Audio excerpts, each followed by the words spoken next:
Hello everybody, this is Hua. Welcome back to my YouTube storytelling channel. I am back here with a new story that I have written, and this is a sneak preview of what is to come. The story is titled Cryptomnesia, and this story is set in 1520. And we've got Lord Luke, who has been taken captive by the Yanis clan.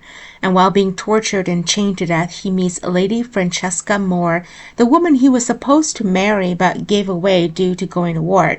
Now she is a lady of the Manor who is married to the sinister Lord Pierce and develops a closeness to him by helping Lord Luke to escape, as long as he promises to take her with him. The relationship is built on trust and friendship at first, and then it slowly turns romantic. But when they are discovered, they are beheaded without pause. And Francesca wakes to the year 2023, a young CEO of a company engaged to dictator Pierce, who plans to take her company apart after he marries her. In comes their rival enemy, Luke Tai, who will do what he can to win over the company and take over Pierce's place beside Francesca once and for all. The only problem is she has no memory of him, and only he remembers all they have ever shared. I invite you to sit back, relax, and listen to this sneak peek.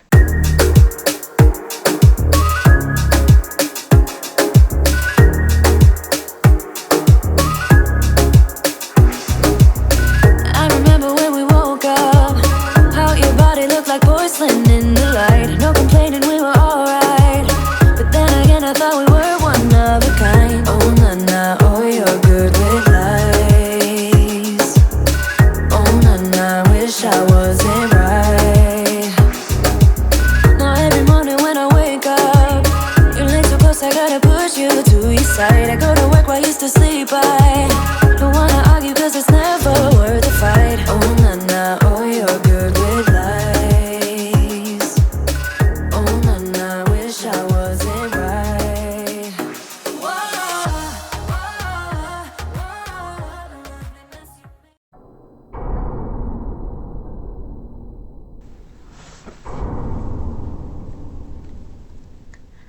The castle walls were well lit with a stench from the dungeon that seemed to roam around the chamber halls. Even with the windows wide opened and the cold November air blowing in, it was carried through the halls, staining the air with a disgusted taste that made one gag. No one would know how evil the king was when it came to torture. Only his prisoners knew, and the dead don't speak. The torture chamber held the many tools that took the lives of so many people. Dried blood etched on the walls, a bucket full of loose stools, and a spiked chain hung on the wall. Soft groans from dying men echoed from inside the dimly lit prison cell. Hung on the wall, the latest prisoner to be tortured was Lord Luke Tai, 4 days into torture, and his legs had given out. He was close to snapping his arm sockets out since his knees were nearly hitting the ground.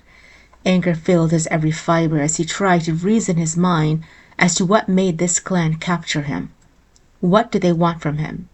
As lord of his own clan, north of this territory, he had always made sure he never stepped into the land of the Yanis. They were known to take strangers as captives and take lives as they saw fit. They didn't care for reason, and here he was, captive and dying from losing blood.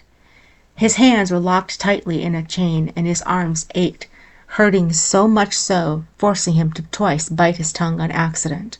He heard the sound of footsteps, and he watched as a delicate woman wearing a black cloak entered the chamber. His eyes widened at the beautiful face before him, and he wondered what she could possibly be doing here. Her hands were milky white, and her flesh was that of a lady.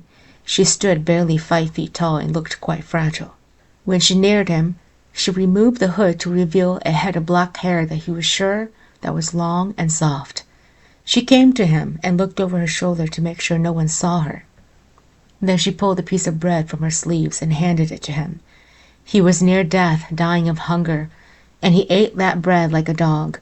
She pulled out a small bottle of water and opened it to help him drink. The liquid ran down his throat, and he coughed as she tried to quiet him down. And then she pushed a pill into his mouth, and he wondered if it was poison. She clamped her hand over his lips, forcing him to swallow. "Shh," she whispered. "It's a medicinal pill to help with your wounds."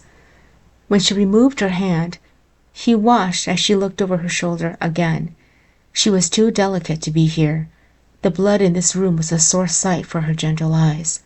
When she turned back around to look at him, he saw how truly beautiful she was. The cloak hid her body, and she smelled of something sweet and fresh. "Who are you?" he asked in a hoarse voice. She swallowed hard and pulled the hood over her head again. "It's best if we do not talk. Just know that I too despise the Yanis people. They took what belonged to me without care and have ruined everything in my life." And then she paused and looked him directly in the eyes. "If I help you recover and save you, when you escape, will you promise to take me with you?" Luke felt his heart hammer against his chest as the pill she gave him began to explode inside his body, numbing his pain, and he relaxed. "Yes, I will take you with me, but you must tell me who you are." She looked away and whispered, "I'm a prisoner, just the same as you. I will try to visit you again." As she turned to go, Luke whispered hoarsely, "Wait, what's your name?" "Francesca. Lady Francesca Moor." He watched as she disappeared through the door and quickly vanished behind the darkened walls. So that was Lady Francesca Moor, the woman he was supposed to marry but had turned down because he went to war. He didn't want to make a woman a bride and a widow at the same time. Seeing her deeply brown eyes and beautiful face, he regret not having her as his own. She was now probably here as bride to one of the many lords. Pain struck his heart as he thought about her last words. "I will try to visit you again." Thank you for tuning in to this sneak peek. I hope that when I release this, you will be here to support me. I will see you in the next episode.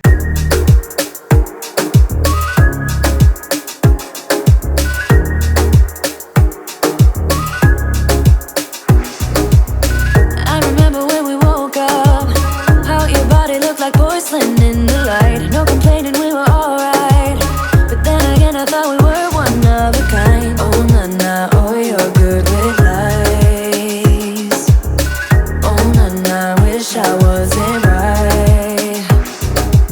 Now every morning when I wake up, you're laying so close, I gotta push you to your side. I go to work while you still sleep, I don't wanna argue cause it's never worth a fight. Oh, na na, oh, you're good with lies. Oh, na na, wish I wasn't right. Whoa, whoa, whoa, what a lovely mess you made. Nah, nah, nothing's gonna make me stay. Whoa, what a lovely mess you made. Nah, nah, nothing's gonna make me stay. When we began here, it was simple.